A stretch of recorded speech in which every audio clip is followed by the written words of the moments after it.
So I am honored to introduce our first speaker today, Dr. Hammel, who will be presenting the older driver challenges and driving cessation strategies today at Grand Rounds. Dr. Hammel is the program director for the Geriatric Medicine Fellowship at the University of Miami Jackson Health System. And she also serves as the Associate Director for Education and Evaluation for the Geriatric Research, Education, and Clinical Center for the Miami VA Health System. She is also an assistant professor of geriatric medicine for the Miller School of Medicine. Her journey in medical training began at Carol Davila University of Medicine and Pharmacy in Romania, followed by her internship in family medicine in Romania. She then completed her internal medicine internship and residency at Westlake Hospital in Illinois, followed by her geriatric medicine fellowship at Loyola University Medical Center, which she completed in 2003. Dr. Hammel is an extraordinarily accomplished physician scientist and leader in her field. She has served as the medical director at numerous assisted living and hospice facilities, including locally at the Florida PACE Miramar at Miami Jewish Health. She has a long list of awards and honors in the realms of education, research, and leadership, highlighted by being named the Woman of the Year in Medicine and Healthcare in Michigan in 2009. She was also inducted as a fellow of the American College of Physicians in 2009 and as a fellow of the American Geriatric Society in 2014. Her scholarly work includes a book chapter on dementia, delirium, and depression in the book Oral Health and Aging, which was just published this year. She serves as a scientific reviewer for the Journal of Nutrition, Health, and Aging, which is just the latest of her many editorial review appointments. Her research interests are wide-ranging. She has evaluated the intersection of frailty with a number of medical diseases and outcomes, and she has developed innovative approaches to measuring clinical competency and professionalism, just to name a few. It is my distinct pleasure to welcome Dr. Hammel to Grand Rounds. Thank you so much, Dr. Montana, for this wonderful introduction. I appreciate that. And thank you to the planning committee for having me. Good afternoon, everyone. I am honored to be here and to talk to you about burning geriatric topic, the older driver, challenges and driving cessation strategies. So oh, sorry, I went too far. So you might wonder, some of you might wonder about my choice of topic. I chose it for a couple of different reasons. One, because all of us physicians should address this issue with our patients perhaps much more frequently than we actually do. And this is even more of a high-yield topic in states like Florida that have a large population of older adults. The other reason I chose this topic is whenever I presented it, it seemed to elicit a lot of interest in the audience. Because really, driving cessation means loss of independence to a lot of our patients, making this a very difficult and delicate conversation for us to bring up. So without further ado, I'm going to tell you our learning objectives. So hopefully by the end of this talk, you will be able to detect warning signs of unsafe driving, provide the assessment appropriate to your discipline, and develop strategies to minimize the impact of driving cessation, of course, in collaboration with the patient, family, and the interdisciplinary team. So let's start with a case. An 83-year-old man with mild dementia lives alone in an area not served by public transportation. His nearest relative lives more than 40 minutes away. He has had one traffic violation and one minor accident in the past year. He says he's a good driver and there is no reason for him to stop driving. He drives only to the grocery store and does not drive at night or on the highway. His corrected visual acuity is good and he is not functionally impaired. The patient does not drink alcohol or use medications that might affect his alertness. Do you have any concerns about his driving ability? So with that opening, let's talk a little bit about the issues at hand. Remember, the first sentence of the case was that he has mild dementia. So just a couple of things about driving with dementia. Even though the number of crashes among older drivers is low, drivers with early or mild Alzheimer's disease have a high number of accidents, 19.3 to 26.6 crashes per million miles traveled, which is similar to that of the 16 to 19-year-old drivers, the highest accident risk group. This is 8 times higher risk of crashes in drivers with Alzheimer's dementia than in controls. So that makes it a very significant issue. So let's start with physical changes that are due to age. So even in the absence of dementia, all of us as we age, we undergo physical changes that will affect our ability to drive. Poor visual acuity and contrast sensitivity, impaired neck and trunk rotation, limitation of range of motion of shoulders, hips, ankles, foot problems, poor motor coordination, and on top of that, some older adults may be taking medications and drinking alcohol, both of which can affect alertness. Now, to add to that, people who have dementia and even mild dementia or even mild cognitive impairment may be having problems getting lost in familiar places, having visual spatial problems, not judging distance properly, being unable to stay in their lanes. And then think about the intersections with difficult left lane turns, lane changing. Those require more judgment and decision-making, and they may have problems with that. And also, many of them, if not most of them, have a reduced awareness of their own driving safety. They all almost invariably tell you, hey, doc, I'm a good driver. In fact, one patient told me, doc, I bet I'm a better driver than you are because I only had 1 ticket in the past 5 years. I'm sure you had more than that. So they are convinced that they are doing well. It's difficult to convince them otherwise, but we'll see if we can go through that. So how do we assess the older driver? We should, of course, take a comprehensive history and do a thorough physical examination and a medication review. Find out if they are drinking any alcohol, any drug abuse. Of course, key in geriatric assessment is a functional assessment and a cognitive assessment. And then hearing and vision evaluation, if we need to refer for those, we can. And then potentially request an occupational therapy evaluation, but we'll talk more about that. So if we find deficits in function, cognition, hearing, or vision, obviously any of those should trigger a formal driving evaluation, and I'll explain what that means. More particularly, if we find out that there are any changes in the person's ability to perform any instrumental activities of daily living, such as, or IADLs, such as financial and medication management or meal preparation, these are all indications of potential driving concerns.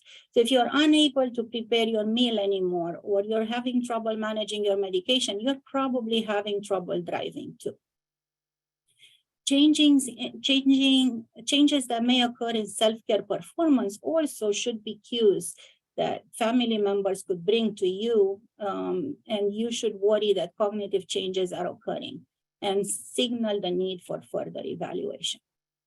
Also, if your evaluation may have not found any problems or any red flags, patients who are demonstrating a pattern of unsafe driving, they're having accidents, moving violations that the family brings up to you, they should also require a formal driving evaluation.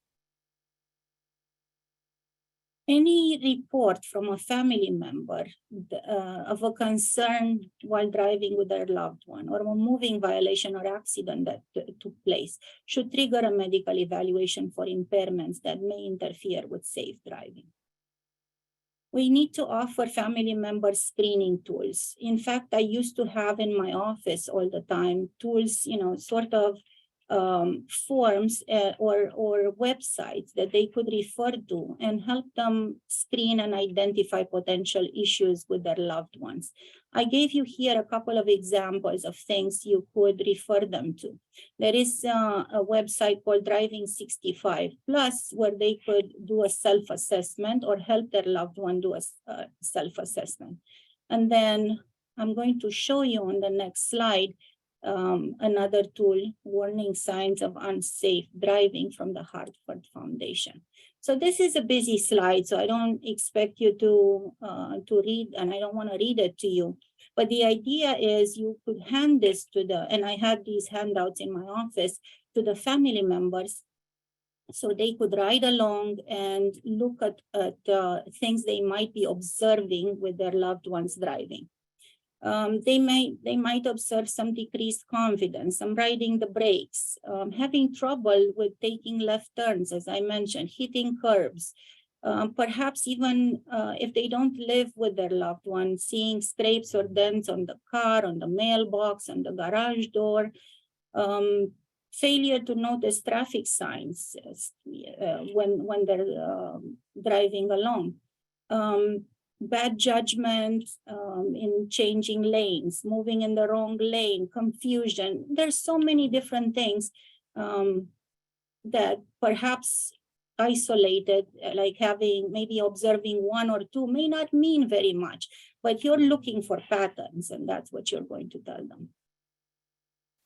So, like I said, encourage them to observe their loved one driving. Ride-alongs in different areas and situations are helpful, and observe how their loved ones is driving at intersections, how are their reflexes, how are they doing around cyclists and pedestrians at crosswalks, etc. And make notes, but not obviously when you're with them in the car, but make mental notes of unsafe operations. And then, like I said, patterns are important. One thing here and there may not mean much, and I'm sure all of us may have done something when we're driving that could go on that list, but hopefully it's not a pattern for any of us. But if it becomes a pattern, if there's several minor incidents, but quite a few of them, or one unusual major incident, that may warrant attention. Look at a pattern and avoid alarming reactions. Take notes mentally and have conversation at a later convenient time. This is all the advice you're going to give the families. They should not react, at the time of the incident in a way that will alarm the patient. So let's say that our evaluation was normal, that we didn't really find anything functionally or cognitively that will impair, that will really prompt our advice for driving cessation. There are no serious red flags that were raised by the family. Then we want to encourage the driver to still reduce risks at this time, because just because of the aging process, there are changes, physiologic changes that we want to adapt to. So tell them to avoid rush hour, congested traffic, night driving, driving in poor weather. Perhaps would be best if they drive shorter distances, only on familiar roads. Maybe avoid difficult unprotected left turns, because this is perhaps the more difficult challenge with an older adult driving. And there is something the Hartford Foundation has put out that's kind of interesting. It's called the Driving Cessation Agreement. And I just gave you a snapshot. It almost looks like the way they share it with their patients is like on a prescription pad. This type of agreement, you hand it to the patient to discuss with the family. And it's between the patient and the family. The time may come when I can no longer make the best decisions for the safety of others and myself. Therefore, in order to help my family make necessary decisions, this statement is an expression of my wishes and directions while I'm still able to make the decisions. I have discussed with my family my desire to drive as long as it is safe for me to do so. When it is not reasonable for me to drive, I desire, and they should name the person in the family to tell me that I can no longer drive. I trust my family will take the necessary steps to prohibit my driving in order to ensure my safety and the safety of others while protecting my dignity. This has sometimes worked in my career, as the dementia progresses, patients are less willing and less able to understand the fact that they should no longer drive. And if you present them with this prior agreement that was made with the family, they may accept it and give up driving. Sometimes it works, sometimes it doesn't, but it's something you could give a try. So this is important to have this collaborative approach. It's very important to work together with the family. If the physical or cognitive evaluation is abnormal, or there are red flags or pattern of unsafe driving per family's observation, discuss these safety concerns with the driver and with the spouse or family member. Urge consideration of other modes of transportation and work on a schedule. I'm going to show you some of the approaches to that. Refer the driver. So while you're waiting for this referral to a formal driving evaluation, you want them to use alternative modes of transportation. And what is this formal driving evaluation that I mentioned several times? It's an extensive, sometimes over 2 sessions days offered through driving rehabilitation clinics. So it consists usually, this is why it's in 2 days, because the first day it consists in evaluation of reflexes, of vision, of acuity, of speed of reaction. And then the second day is actually a driving test on the road.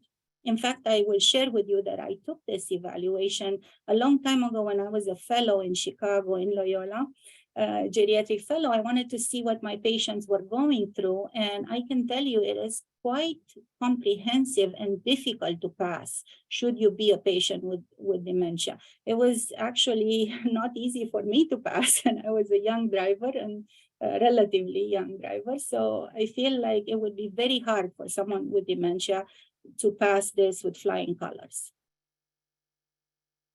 So what does it consist? As I mentioned, a variety of cognitive, visual, and physical assessment, the on-the-road test, and then at the end, the patient and the physician will receive a written report of the findings, and the patient will also get some oral feedback.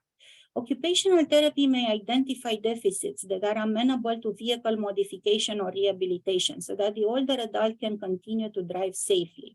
There may be some things that could be done to the car, some devices that may make it safer for them to drive. Why are families important for driving cessation? They're key to that because they can also be hesitant to intervene. As we are hesitant to bring this topic up, sometimes families also hesitate because there's more burden placed on them due to the loss of independence, I apologize for the typo, of the patient. And then there's a fear of damaged relationships. Sometimes they don't want mom or dad to be upset with them for bringing up driving cessation, not knowing how to intervene, and sometimes some families are just in denial. So a key question that's always worked for me in my practice: would you be comfortable if your child rides with your father in the car? Whenever you ask that question, that takes them aback a little bit, and then they think about it, and they think that perhaps they wouldn't be comfortable with that. So it's important to stress having positive and productive conversations. It's rarely a good idea to have this conversation initiated by the person who lives in another state, is far away, is not very emotionally vested. Best choice is someone close to the patient, who knows the driver well, has the person's best interest in mind, so there is that trust relationship. Frequent short conversations are better, and direct, specific ones conducted in a calm, reasonable manner, not emotionally charged, ideally so. And plan early rather than ask your patients and their families to plan early and start working on it, because it's not going to happen overnight that the person will accept and understand that they need to stop driving. So first, how do you plan this? What's a practical approach to this? Develop a worksheet for driving activities. Where is your loved one going? When are they going and why are they going? Then develop a plan on how to reduce the need to drive. So let me show you an example. This is an example you can share with the families of your loved ones, and they can analyze the need to drive for their loved ones. So where are they? What is the type of activity, the destination? How often are they going? Who are they going with? And what changes could reduce the need to drive? So is this a routine trip? Is it periodic? Is it occasional? And the family can look for ways to meet those needs in other ways. Once they have put this all together, for example, if the person is going to pick up their medication once a month, to pick up their groceries twice a week, you could maybe have those picked up, the medications, arrange for groceries and meals to be delivered so that they don't need to shop as much or to go out. If they are going to visit their friend once a week or every 2 weeks, then maybe you could ask the friend to come visit if it is safe for them to do so. Maybe if there are many chores that are occasional or monthly or something like that, maybe someone in the family could make a day of it by visiting and completing all the errands together. If there are social events, religious events that the person wants to participate, and you certainly don't want to decrease their social interaction, then you want to arrange for friends to take that person with mild dementia on errands or to social or religious events. And some services, of course, nowadays, you can bring almost everything to the home: hairdressing visits, nail appointments, and so on and so forth. So a lot can be arranged that way. Healthcare teams should consult with social work to assist the patient with alternative options to retain their independence. Transportation. There are so many community resources. If they are in the VA, if they're veterans, then transportation may be available. If they're in the community, you can consider public transportation, dial-a-ride, access, STS, stops, depends where they are. Don't underestimate the resources, the volunteers in church or the temple or senior centers, adult daycare. There may be community resources that are untapped. So think about that. Also, there's Uber, there's Lyft. You can arrange that. The families could arrange for their loved ones to be picked up. Of course, you have to consider costs, eligibility, availability, and patients' cognitive ability to use those transportation alternatives, because you don't want them getting on a bus and then they get down off the stop and don't know where to go from there. But it's important that this alternate driving plan happens before one stops driving. So develop all this as much in advance as you can with the family. And also keep in mind that driving cessation can cause depression. This was studied extensively, and we know that higher rates of depression are associated with this. There were large studies that looked at this, and former drivers reported higher levels of depression at baseline than active drivers, even after the authors controlled for age, sex, education, health, marital status. 3 years later, they still reported higher levels of depressive symptoms. So healthcare teams should always consult with mental health services to address depression, grief, and loss associated with driving cessation. Social isolation. This is what we're trying to avoid. Driving cessation was found to be associated with a higher risk of social isolation. Interventions to reduce it should target older adults who have recently stopped driving. So we have to be proactive and make sure that they're not affected in a big way by this driving cessation. In the future, these issues will continue to grow. We need to support our patients and try to and hope that change will happen in the future. The new generations will experience driving cessation, and it's well understood that their expectations and needs are likely to be different. So we may not know what we're going to be confronted with, But a renewed focus on the environmental impact of driving may create changed societal attitudes about the value of driving, the use of alternatives. So rather than being seen as undesirable and embarrassing, driving cessation, seeking an alternative transport means, particularly public transportation, may become a more desirable and societally valued means of transport. This is actually happening a lot in Europe, has happened for a long time, where public transportation is much more readily available. So it is easier there for older adults to stop driving, because that does not mean loss of independence and social isolation. So in conclusion, driving cessation is a difficult life transition. It disrupts the practical, emotional, and societal patterns for older drivers, can mark the start of losses for them and for their families. So it's not a simple process, obviously. It's a difficult conversation for us to have, but we really should initiate it. How many times have we thought a patient who is 85 plus, sometimes 90 years old, who tells you that they drove to the appointment and you're wondering, should they still be driving? Maybe we should take the next step and actually evaluate whether they should or they shouldn't. And the future is apt to change aspects of driving and transportation. It still seems likely that understanding the meaning and value of driving will remain important for current generations of drivers as they age, and for us as their physicians to support them. So here are my references, and I hopefully have a couple of minutes to take questions. Thank you so much, Dr. Hammel. That was excellent. I know for many folks in the audience routinely see patients in primary care and have this, and others of us see less often, but it's certainly relevant not only in our professional careers, but certainly our family members. I can just start with a quick question. For those patients, you showed great opportunities for patients and families who want to start the conversation, but how do you deal with the patient who you feel, based on conversation with the patient or the family, is not quite safe, and they're really not ready to accept that? How do you approach that encounter?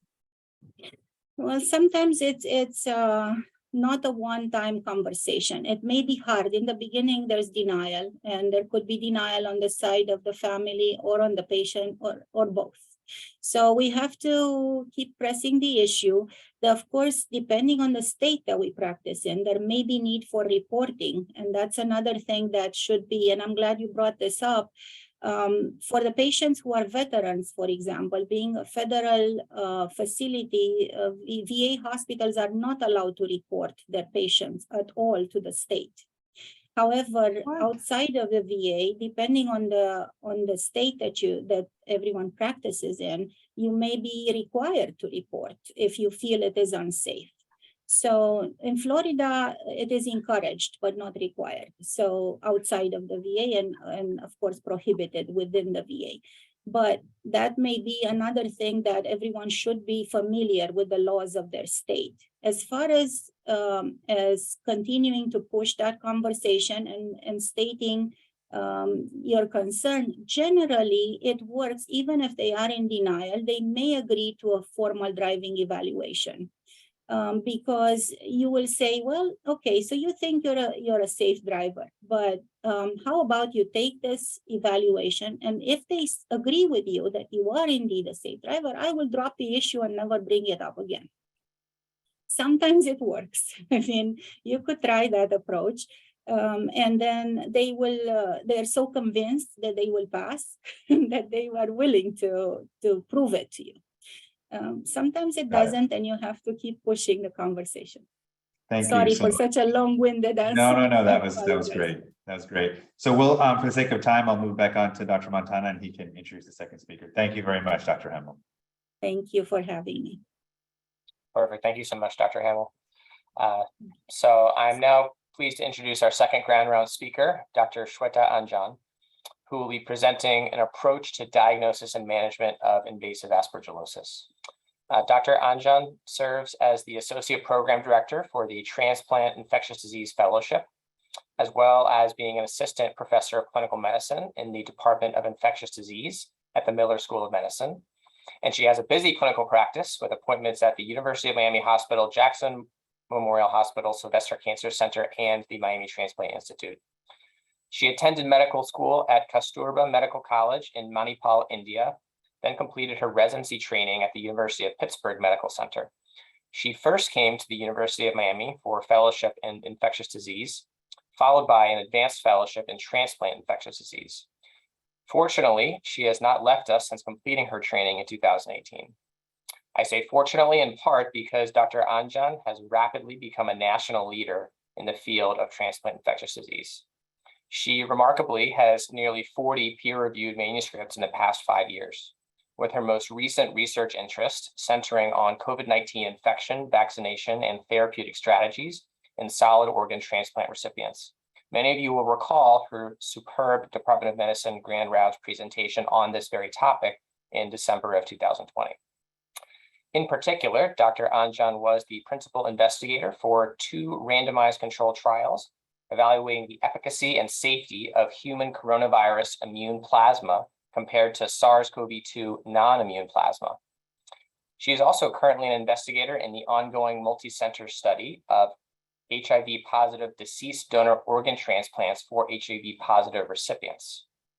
As you might imagine, given her expertise, she serves as an editorial reviewer for a number of high-impact infectious disease journals and meetings.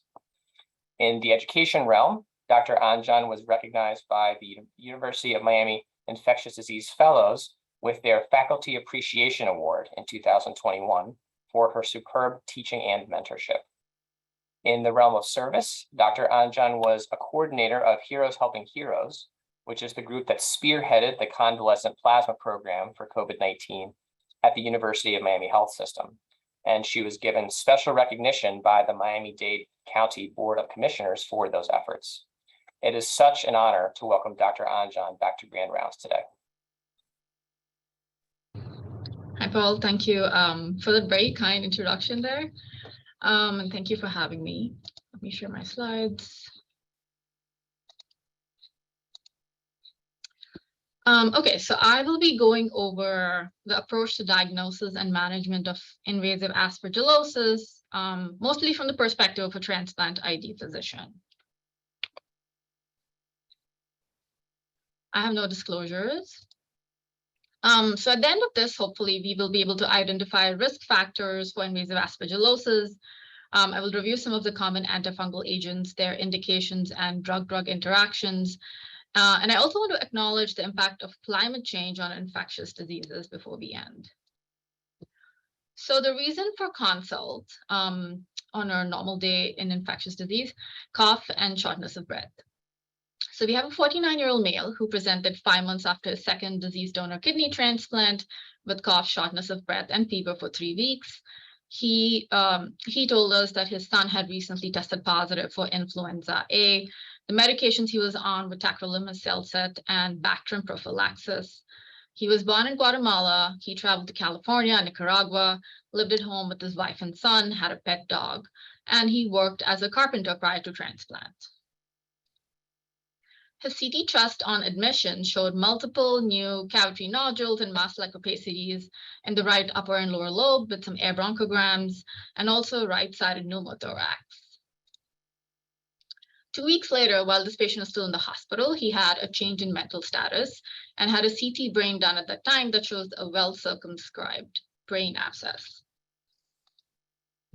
So one of the things I would think about when I see a patient with lung and brain lesions would be, in addition to all the infectious disease etiologies listed here, are also non-infectious disease problems. So my top bacterial options that I would think of immediately would be probably nocardia in an immunocompromised patient with a lung and brain lesion, gram-positive organisms like Streptococcus and Staph aureus, gram-negatives like Klebsiella, and mycobacteria, which would include both TB and non-TB mycobacteria. So in the fungal group, I have Aspergillus, Mucor, Cryptococcus, Histoplasma. Of course, this would depend on the risk factors that the patient has and if he's coming from an endemic place. The parasites, Toxoplasma, though less likely given the extent of the cavity lesion this patient had. Viral, I would not consider in this situation, but rarely CMV could cause a similar picture. Non-infectious etiologies to consider would be malignancy, rheumatological problems, and other thromboembolic phenomena. So keeping all this in mind, his pre-transplant serologies, the coccidioides, quantiferon, and cryptococcal antigen were all negative. The patient gets a bronchoscopy, and the BAL galactomannan was 5.5, and cultures grew Aspergillus fumigatus. He was started on a combination of antifungals with voriconazole and micafungin. And on admission, his staging CT brain and sinuses were normal. The 2 weeks later, he had progressed to have a brain abscess. And he was being managed in the ICU for a large right-sided pneumothorax, as is an expected complication of severe invasive aspergillosis. So he also had neurosurgery involved in his case. The brain abscess was biopsied, and pathology confirmed presence of fungal hyphae. His mental status improved, and he was discharged home on voriconazole. So to backtrack a little bit, on his history, it was noted that his home had sustained roof and water damage during the hurricane. There was ongoing repair and construction in his bedroom with visible mold damage. He had helped his wife and son clean up after the hurricane without the use of any PPE. So the clinical spectrum of aspergillosis. Aspergillus as a fungus, it is very common in the environment. We probably regularly inhale spores and do not know about it. So the clinical spectrum, especially pulmonary presentations, would depend on where in this spectrum of host you fall. If you're a normal host, it is possible that you're colonized with Aspergillus and don't have any infection. If you have hypersensitivity syndromes like asthma, you could have ABPA, allergic sinusitis. If you have any immune dysfunction or underlying structural lung disease or a history of TB, the presentation most likely could be chronic pulmonary aspergillosis. And an immunocompromised host, such as our stem cell transplants, solid organ transplants, and heme malignancy patients, it is very likely for them to have invasive aspergillosis, which, as the name suggests, is tissue invasion with the fungal hyphae. In addition to the pulmonary presentations, you can also see disseminated infection with CNS involvement, rhinosinusitis, ocular and cutaneous involvement, which is usually following trauma. So what are some of the risk factors for invasive aspergillosis? Severe and prolonged neutropenia for one, being a stem cell transplant recipient, heme malignancies, solid organ transplants with lung transplant recipients being most at risk, prior respiratory viral infections like influenza, COVID-19, and RSV. Most recently, COVID-associated pulmonary aspergillosis has been reported with an incidence of 16 to 25%. At our center in solid organ transplants, we have an incidence of 3.8% of kappa with mortality of over 70%. Medications commonly associated with invasive aspergillosis are high-dose glucocorticoids and biologics, which these days are being used for rheumatoid arthritis, inflammatory bowel disease, to treat graft rejection, GVHD. So all these patients are people you probably see in clinic. Prolonged ICU admission and other comorbidities are also considered risk factors for invasive aspergillosis. So diagnosis. The diagnosis of invasive aspergillosis, interestingly, requires a multidisciplinary team involvement. And I say that because ID alone is not enough to diagnose invasive aspergillosis. We need help from our pulmonary colleagues, our critical care colleagues, our microbiology colleagues, ENT, dermatology. All of us usually work together to make these diagnoses. So some of the non-invasive tests available, these usually help in early diagnosis. The galactomannan antigen, which basically detects the Aspergillus cell wall component. You test it in both the serum and BAL. The serum galactomannan antigen is more sensitive in heme malignancy and stem cell transplant patients. And the BAL galactomannan antigen is what we need for diagnosis in a solid organ transplant patient. Beta-D-glucan, which is fungitel, it is very non-specific. It can be detected in Aspergillus, but also with other fungal infections like Candida and PJP. Recently, molecular testing like PCR is helping us with early species identification of Aspergillus. Microbiology like culture when possible, though the sensitivity varies, it can be anywhere between 50 to 70% and depends on what kind of respiratory sample is being cultured.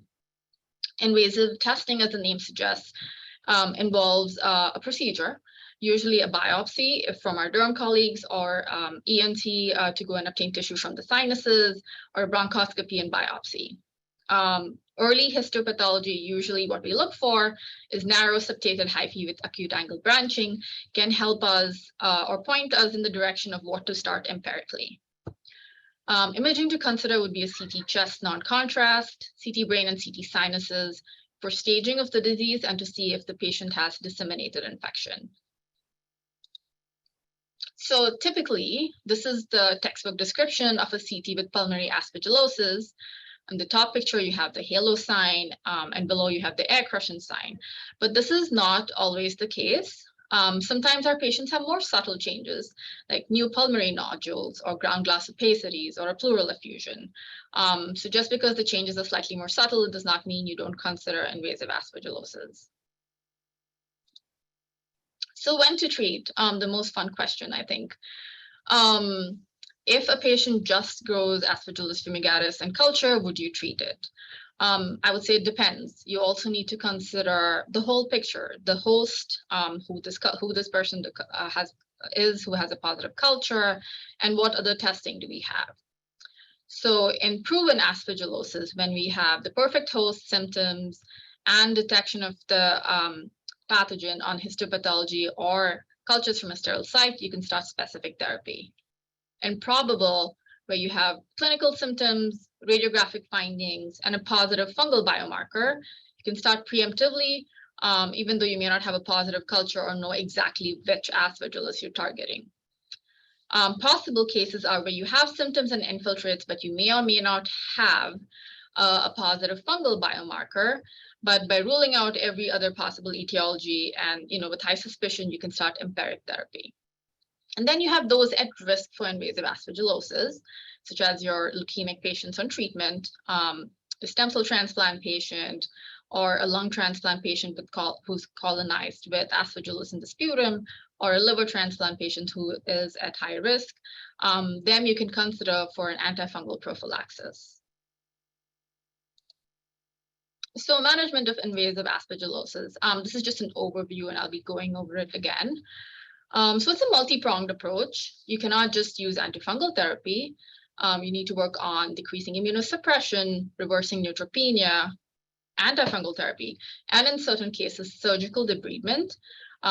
If it's rhinosinusitis or if it's pulmonary disease with a large necrosed lobe, then source control would be necessary to control the infection. Reviewing some of our antifungal agents.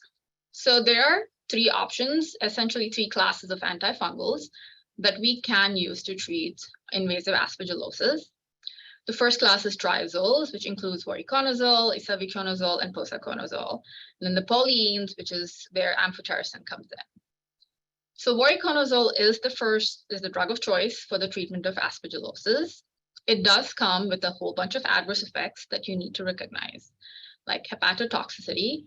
Early on initiating treatment, the patients can complain of visual disturbances, hallucinations, and late, usually months after starting treatment, they have photosensitivity and periostitis.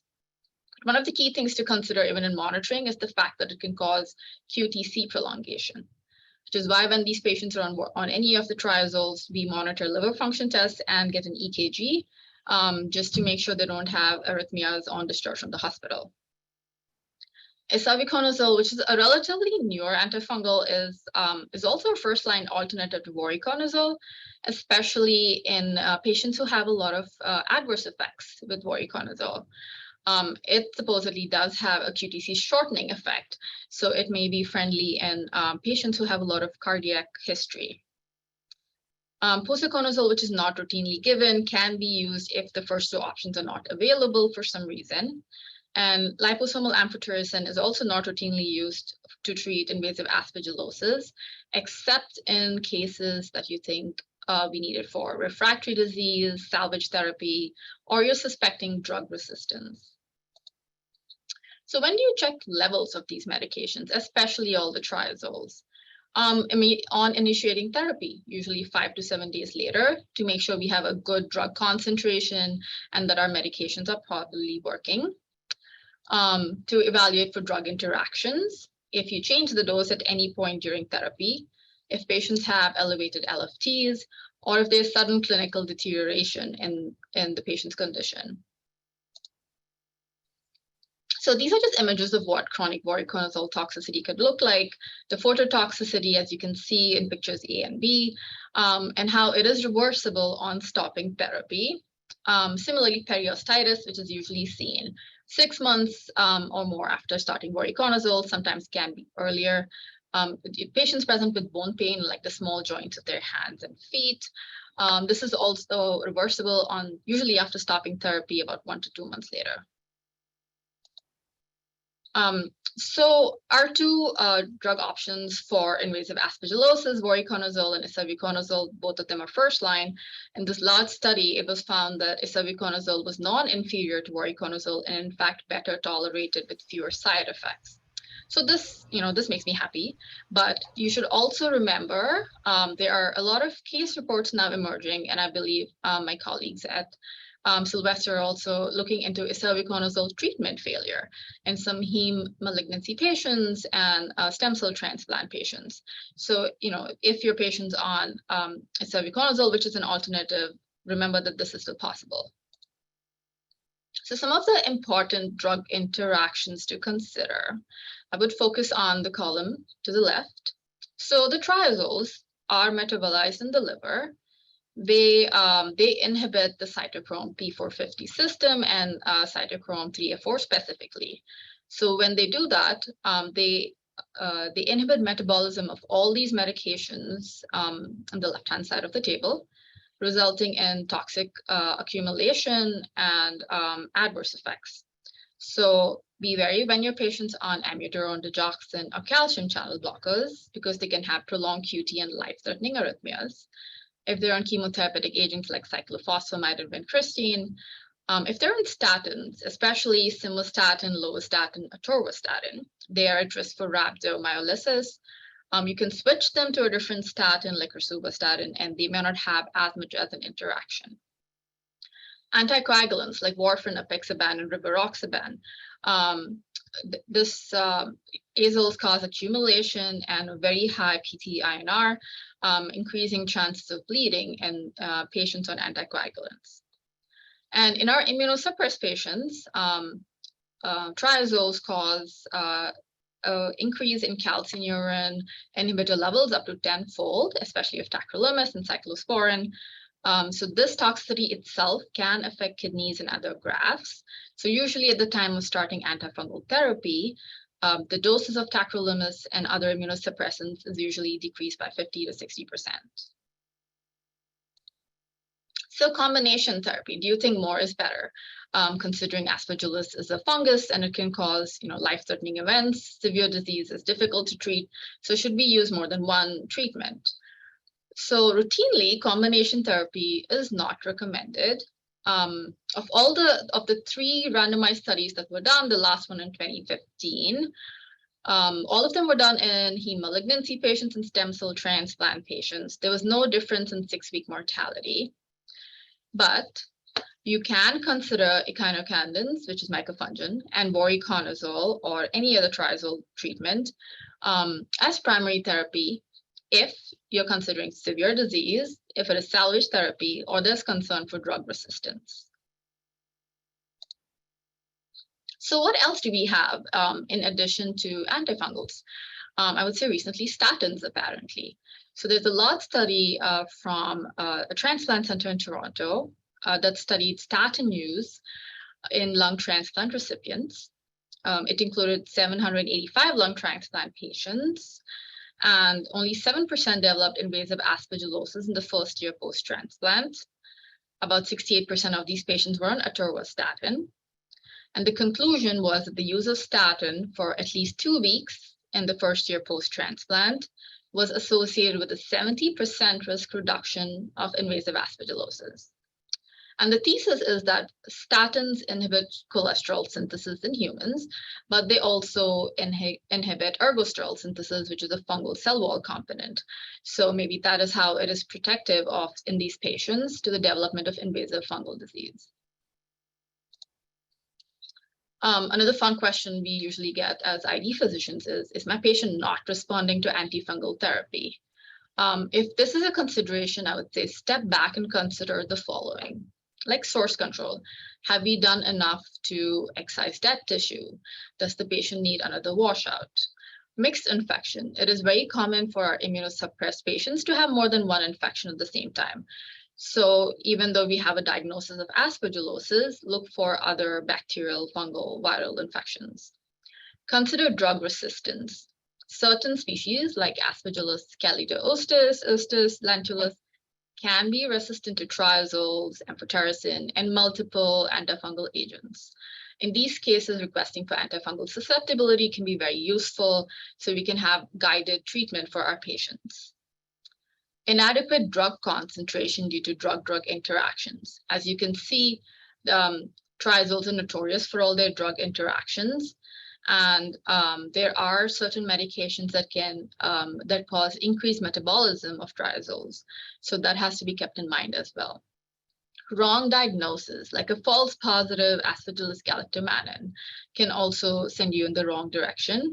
And immune reconstitution should also be considered if you think your patient's not responding to antifungal therapy. So reviewing management of invasive aspergillosis. So we decreased the immunosuppression, reversed neutropenia, started antifungal therapy. For the most part, if your patient has mild disease, voriconazole monotherapy should be sufficient. If they're moderate to severe disease, you can start on combination treatment with voriconazole and micafungin, and stop once we have a good level of voriconazole achieved. The duration of treatment is at a minimum 12 weeks, but in reality, it is until we have clinical and radiological resolution, however long that might take. So a follow-up on our patient. This is a CT scan 4 months after starting voriconazole and 12 months after starting voriconazole. So as you can see, our patient actually got treated for at least 12 months with an antifungal agent. I did want to point out that invasive fungal infections and mold infections are very common after natural disasters like hurricanes. It is something we need to remember, considering that we live in Florida, which is a tropical place and prone to hurricanes like the recent Hurricane Ian. We have to tell all our immunocompromised patients to wear PPEs and masks and stay out of buildings with any damage. So climate change and infectious diseases. Why do I care about this? Because in addition to usual infections, we also have to consider animal and vector-related diseases, waterborne diseases, and also emerging fungal pathogens, as you can see, are associated with extreme weather, rising temperature, and water. There are lots of resources available where we can educate ourselves on the health impact of climate change. And as an infectious disease physician, I think this is very important for all residents and fellows to know.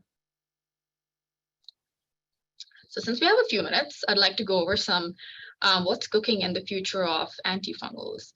So we have a few medications in the antifungal pipeline. The one I'm most excited about is an oral amphotericin agent, which apparently has less toxicity than IV amphotericin.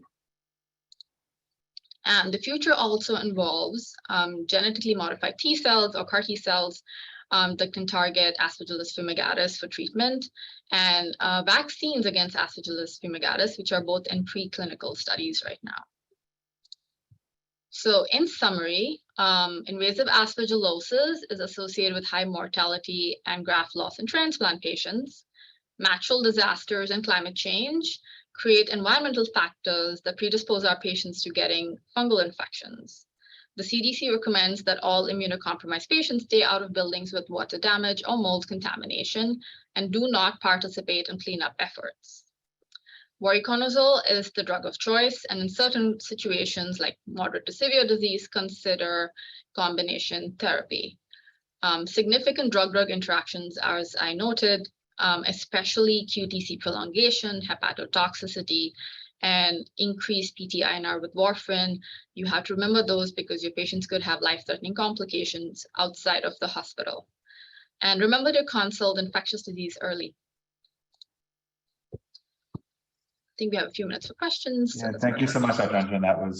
That was excellent. In particular, we actually just since Hurricane Ian, there's been more Vibrio in Florida for, I guess, a similar context of the role of climate and infections. I was struck by, you mentioned anti-TNFs is one of the risk factors, and we have a very large IBD population on anti-TNFs and see remarkably little aspergillosis and some of the other things that we worry about versus some of the other populations. Do you think a lot of that might be related to not just the drug itself, but the substrate of the context, like an older RA patient versus a younger Crohn's patient? Because, proportionally speaking, I think we see the far minority of any of these kinds of invasive fungal infections, despite our extensive use of TNFs. No, that's true. And it also, not just the agent, it also depends on their other overall health and their net state of immunosuppression, how many years they've been on the treatment before they can develop a fungal infection. At the same time, we're not screening and testing everyone unless they have symptoms. So maybe we're not picking up on all these patients with aspergillosis or those at risk for aspergillosis. Absolutely, fair enough. Any other questions from the group for Dr. Anjan?